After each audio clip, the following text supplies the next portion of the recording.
Hi everybody, today I'm going to do an introduction to using the math editor in Word, and I'll look at it both on the online version and the desktop version of Word. That way you can pick which one works best for you.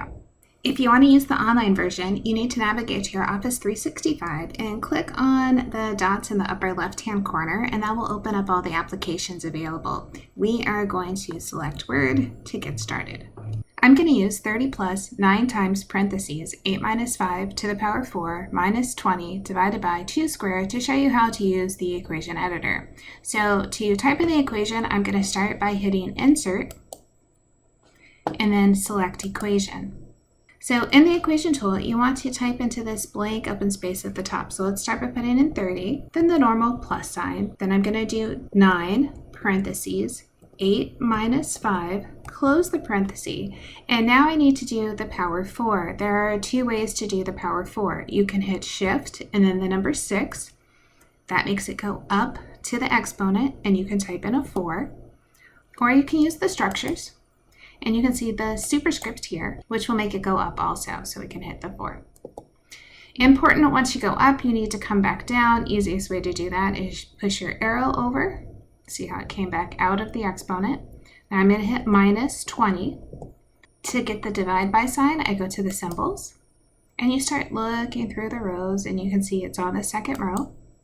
Now I hit 2, and then I'm going to repeat that, use the exponent. I like the shift with the 6. That way it's easier than having to go through the structures, and I hit a 2.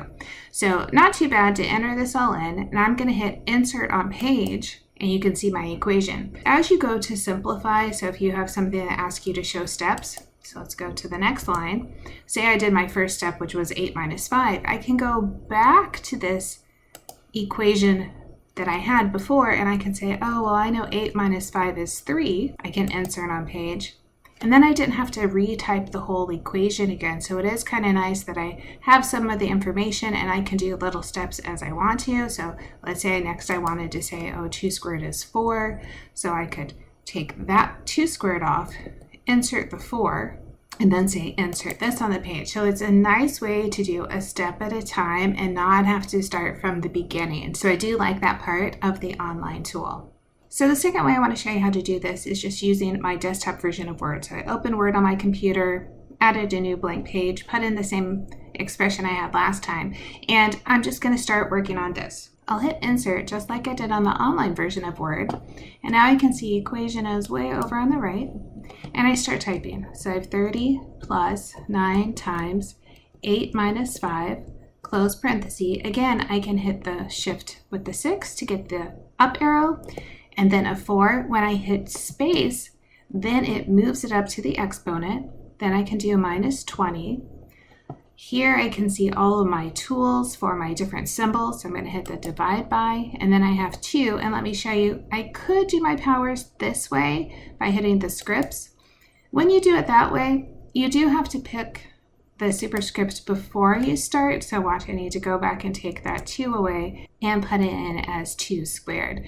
I do think it's easier to hit the shift with the 6 and make it go up to the power than to use the superscript. It's up to you, and as things get more complicated, you might find reasons that you want to use it, but for now I think the shift 6 is good. Notice I don't have that menu where I can go back and change things, so if you want to edit this to maybe show your next step, you can copy and then paste your equation back in, and then you can go back and do the things we did where we change a number to a 3. Maybe we say that 2 squared is really 4. So you can still manipulate your answer. You can still show your steps as you go along and not have to rewrite the whole thing. You just have to copy paste when you're using the desktop version versus the online version. I hope that helps. I will come back with other videos in the future. I want to start small as you get to learn how to use the math editor.